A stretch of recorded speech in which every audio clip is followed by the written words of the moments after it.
Hoy te voy a enseñar cómo hacer unas deliciosas judías blancas. A mí me encantan los frijoles. El latinoamericano come muchos frijoles y a mí en lo personal me encanta. Estas quedaron deliciosas, espesitas y con mucho sabor. Se hacen rápido. Depende, si la vas a cocinar en la olla de presión, en 30 minutos la tienes lista. Si la vas a cocinar en una olla normal, solamente van a ser de 1 hora y media a 2. Un proceso un poco lento, pero con resultados ricos. Procedemos a hacer 2 cucharadas de aceite de oliva en una sartén, porque vamos a hacer el sofrito.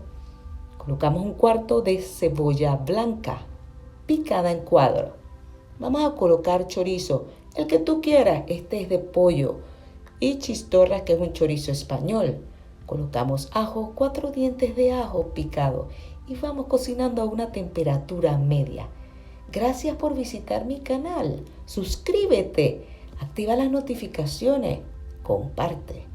Ahora procedemos a colocar ajíes. Puedes colocar el que tú quieras. Es 1/4 de ají verde, un ají rojo, puedes colocar amarillo también.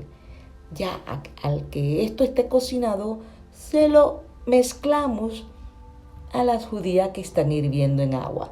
Va a ser 1 litro de agua.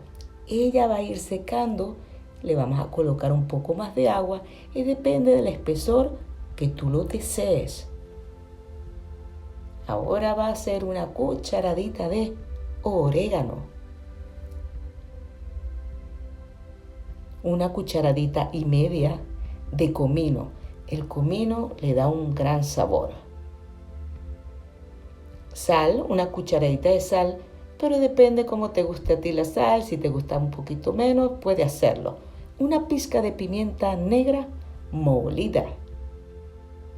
Y hojitas de laurel, pueden ser 2. Sabores latinoamericanos. Recuerda, tiene una gran fuente nutritiva para tu alimentación y fácil de hacer. Gracias por visitar mi canal. Activa las notificaciones para que no te pierdas mis videos.